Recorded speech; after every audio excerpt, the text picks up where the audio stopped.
paz do Senhor, meus irmãos? A paz do Senhor, meus irmãos? Quantos estão felizes com Jesus? Então dê um sorriso bem bonito para o irmão que está do seu lado. Diga assim para ele: você não poderia estar em outro lugar senão na presença de Jesus.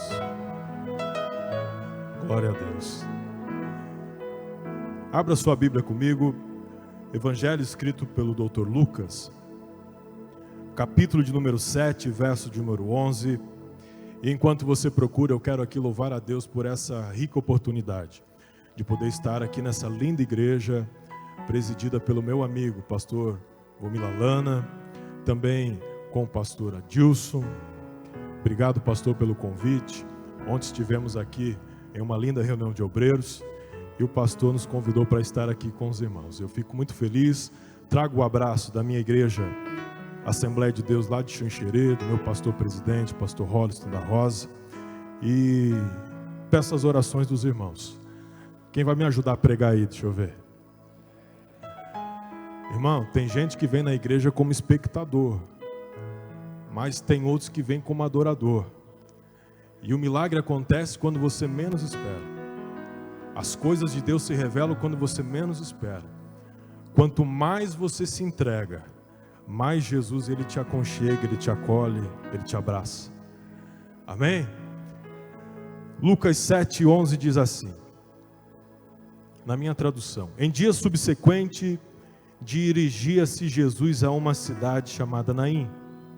Iam com ele os seus discípulos e numerosa multidão. Como se aproximasse da porta da cidade, eis que saía o enterro do filho único de uma viúva, e grande multidão da cidade ia com ela. Vendo-a, o Senhor se compadeceu dela, ele disse: não chores.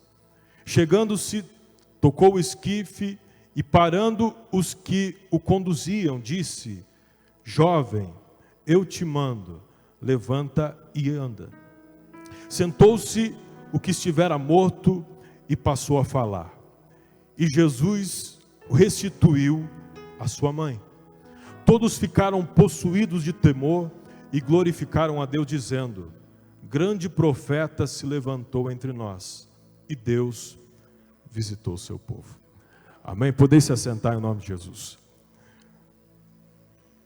Estava ali ouvindo os irmãos da Passos Forte ali pregando, e eu dei um glória junto com o pastor Adilson, porque eu disse: Deus confirmou a mensagem. E é sobre isso que eu quero falar com você, meu irmão. Irmãos, nós estamos vivendo dias tenebrosos, né? Dias de notícias ruins, dias de notícias que não agradam nem um pouco o nosso ouvido, muito menos o nosso coração. E vendo situações assim, Deus tem ministrado ao meu coração essa palavra, e eu quero falar hoje sobre o luto. Quem é que nunca teve um luto na sua vida? Quem é que nunca passou por uma circunstância de perda, algo que foi tomado de você, que você sequer estava pronto ou preparado para passar por uma situação assim? Quem é que nunca teve uma perda, seja familiar, seja física, seja no seu trabalho, seja na sua empresa, seja em alguma atividade que você desempenha? Algo que tirou o chão dos seus pés, algo que fez você se retrair, você se tornar uma pessoa amarga, você se tornar uma pessoa vazia, você se tornar uma pessoa contraída, uma pessoa mais retirada, uma pessoa mais separada. Quem é que nunca passou por um luto na sua vida ao ponto de talvez até pensar que a solução para a sua vida seria você dar cabo dela? Seria você talvez se esconder, quem sabe mudar de cidade, mudar de país, quem sabe morar em um lugar onde ninguém iria te encontrar ou ninguém iria te conhecer. Quem é que nunca passou por uma situação assim? E eu estava lendo a palavra de Deus, e eu me alegrei quando eu vi esse texto e a importância que ele traz para a nossa vida quando nós começamos a entender que a palavra de Deus ela é muito menos do que um livro. Ela é muito mais, melhor dizendo, do que um livro ou de qualquer coisa escrita, não. Quando a gente entende que o que está escrito aqui verdadeiramente é a boca de Deus falando com a gente. Quando a gente entende que o que está escrito aqui eu tenho fé, e eu acredito que são relatos verdadeiros que o próprio Jesus viveu e vivenciou, e os seus discípulos também. Quando eu começo a olhar para a Bíblia e começar a entender que ela tem vida, quando eu começo a olhar para a palavra de Deus, pastor Adilson, eu começo a entender que são fatos que o Senhor Jesus participou. E se Jesus participou lá no passado, a minha Bíblia diz que Ele é o mesmo ontem, Ele é o mesmo hoje, será o mesmo amanhã. E quer dizer então que Ele também pode participar da minha vida hoje. Que Jesus Ele não está ali apenas em uma passagem, uma lembrança para alguns, apenas em uma data especial, quando vem o Natal, quando vem a Páscoa. Não, quando Jesus está ali presente. Lendo a palavra do Senhor e vendo sobre esse texto, eu vejo aqui um fato em que Jesus está se aproximando de uma cidade, e junto com ele, uma numerosa multidão. Eu quero crer que nessa multidão havia diversos tipos de pessoas. Havia pessoas que estavam ali dispostas porque viram o que Jesus fez, entenderam o propósito de Jesus aqui na terra e pensaram com eles assim: não, esse é o caminho, eu preciso segui-lo, aonde quer que ele vá, eu quero ir junto. Existem pessoas que estavam ali porque viram que o seu vizinho foi curado e ficaram interessados, dizendo assim: se ele foi curado, eu estou precisando de cura, eu também quero, então eu vou acompanhar Jesus porque eu preciso dessa cura. Outros olharam para Jesus e viram que ele simbolizava realmente muito mais que uma profecia. Ele era realmente a palavra de Deus se cumprindo. Ele era o enviado, ele era o Salvador, ele era aquele que estava trazendo um caminho a um povo que estava sem pastor, um povo que estava disperso, um povo que estava sem esperança, um povo que estava talvez como você está aqui hoje. E eu começo a entender que pessoas seguem a Jesus por algum propósito, mas aqueles que entendem o propósito de Jesus na vida dele, ele não apenas segue Jesus por aquilo que ele pode dar, ele segue a Jesus por aquilo que ele já nos deu. Ele serve a Jesus por ter o seu nome escrito no livro da vida, e que ele deixou de ser uma pessoa dona de si, e ele passou a ser uma pessoa que é propriedade do próprio Senhor Jesus. Meu irmão, eu quero te dizer aqui nessa noite, não perca tempo na presença do Senhor. Não perca tempo com a sua vida. Se existe algo precioso nesses dias, se chama tempo. O tempo, ele é muito precioso. Para alguns tem um tempo longo, para alguns tem um tempo médio, para outros tem um tempo muito curto. Mas isso quer dizer que todos nós temos um tempo. E nós precisamos aproveitar melhor esse tempo.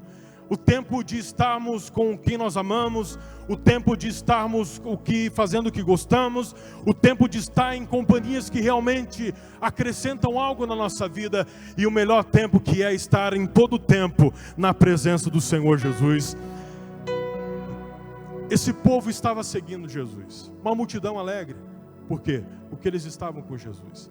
E quando Jesus se aproxima dessa cidade chamada Naim, ele vê uma cena que é de surpreender os olhos. Ele olha um cortejo, ele olha pessoas indo enterrar ou sepultar um jovem.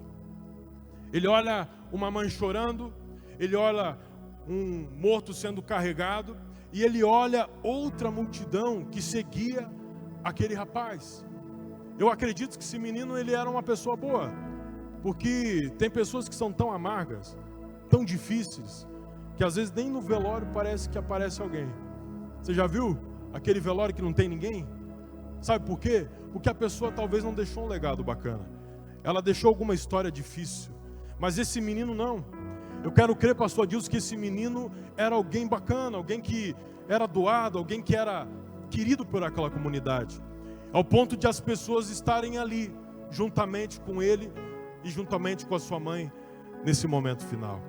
E quando Jesus vê essa cena, Jesus se compadece daquela cena. Por quê?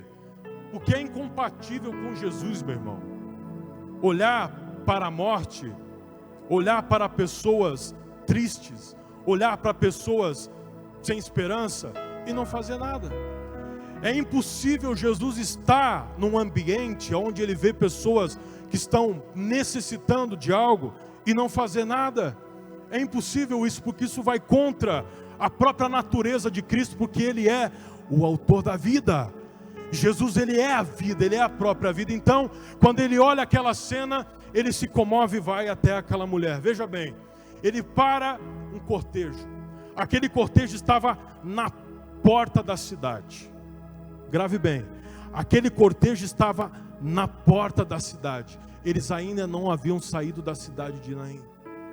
Naim, pela tradução dela, quer dizer lugar gracioso, lugar de aconchego.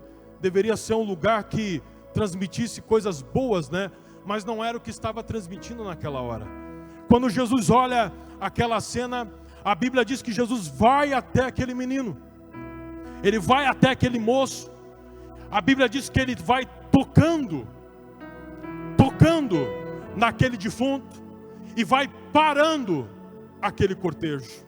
Ora, aqueles que estavam carregando o menino talvez não haviam reconhecido quem era Jesus. Aquelas pessoas que estavam ali, acredito eu que há muito tempo não viam uma pessoa enviada por Deus, um profeta, até porque no final do texto eles glorificam e dizem, realmente um grande profeta visitou esse povo. Ou seja, eram pessoas que estavam distantes de todas as formas da presença de Deus. E aí eu quero te dizer aqui nessa noite, não importa o quão distante você esteja, não importa a situação que você se sinta, eu sei que Jesus está aqui olhando para você e Ele vai ao teu encontro. Independente da situação que você estiver, talvez você se ache uma pessoa não grata, talvez você se ache uma pessoa que não é merecida do favor de Deus ou de algo de Deus. Eu quero dizer para você, meu irmão, não acredite na mentira do diabo, porque ele quer deprimir você, ele quer te afastar de Deus, ele quer colocar na sua vida que você não é digno, que você não merece. Mas o nosso Cristo, o nosso Deus, ele fala com você: tu és digno de receber aquilo que Ele tem para a sua vida. Tu és digno de receber aquilo que Ele tem para você. E não há inferno que vai impedir isso, porque o nosso Deus está interessado e comovido com a tua situação. Ele não admite um luto. Então você só vai viver o luto na presença de Jesus se você quiser. Ninguém vive luto na presença de Jesus, irmão. Ninguém fica em luto na presença de Deus. Você só vai ficar da forma que você está. Eu não sei qual o luto que você está vivendo, mas ele só vai continuar da maneira que você está, se você não der ouvidos ou reconhecer quem é aquele que você está buscando aqui.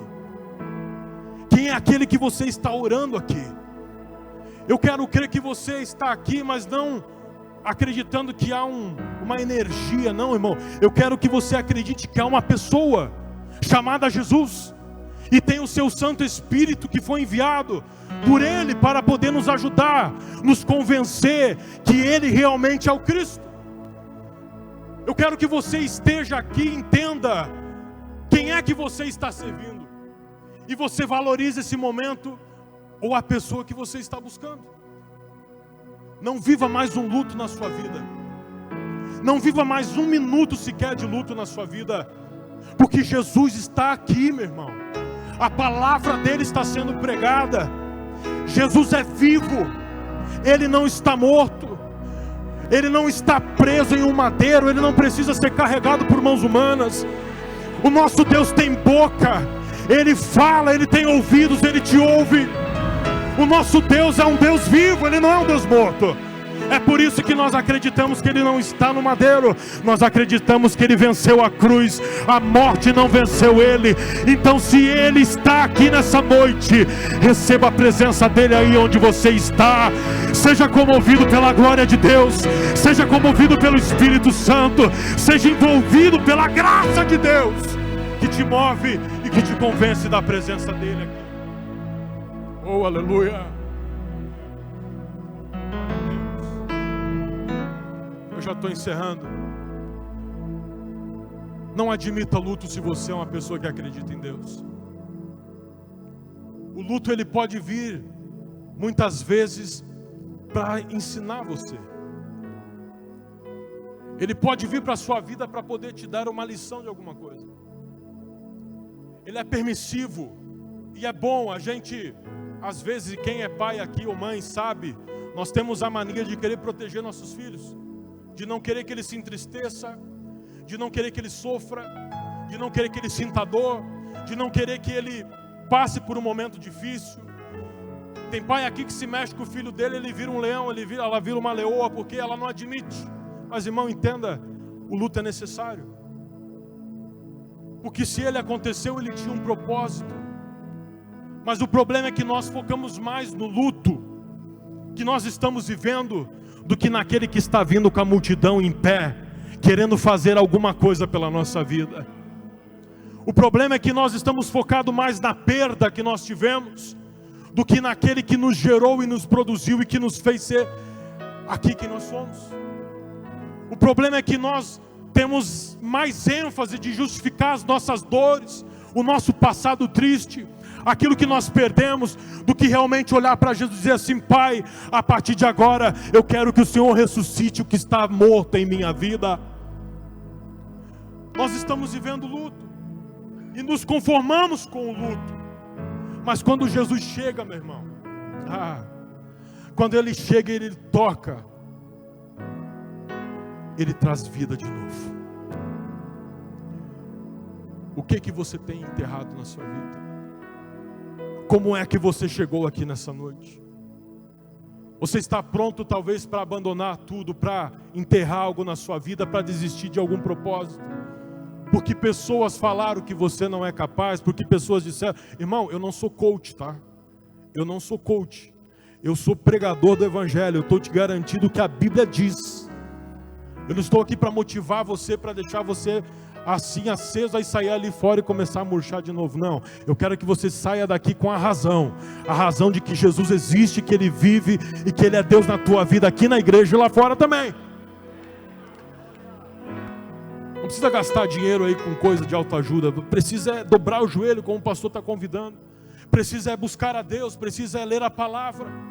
Tem gente que gasta dinheiro aí tentando gente para motivar ela, se o problema está lá dentro. O que adianta gastar dinheiro com palestrinha, irmão? Desculpe, não estou falando com quem trabalha com isso, mas você que está buscando ajuda porque você está com problema, você precisa ser curado, você precisa ser sarado. E o primeiro passo da tua cura é reconhecer que você precisa dela, é reconhecer que você precisa de ajuda, é reconhecer que você está enfermo, talvez psicologicamente, emocionalmente ou é reconhecer e saber que você acredita naquela palavra que Jesus disse: sem mim nada podeis fazer. Não adianta você ficar buscando coisas se você não está curado, meu irmão. E quando Jesus ele chega naquela mãe, Ele vai logo e vai tratar da saúde dela. Ele chega para a mãezinha e fala assim: mãe, não chores mais. Que coisa ilógica para falar isso num velório. Pedir para alguém não chorar. Você tem que ter coragem para falar isso. Você tem que ter autoridade do céu para poder chegar para alguém num momento de luto, de tristeza, dizer assim: não chora mais. Mas quem que falou? Foi o próprio Deus. Então nessa noite, se Jesus está falando em teu coração, se você está recebendo essa palavra, Jesus está dizendo para você, mulher, não chores mais. Jesus está dizendo para você, homem, não chores mais por aquela perda que você teve, por aquela empresa que você faliu, por aquele casamento que você perdeu, por aquela situação que você passou. Não chores mais, porque Jesus está aqui e Ele tem um novo começo para a tua vida. Se você crê nisso, a glória ao Senhor, glorifique a Ele, porque Ele está aqui, meu irmão, e Ele está interessado em te ajudar e te abençoar.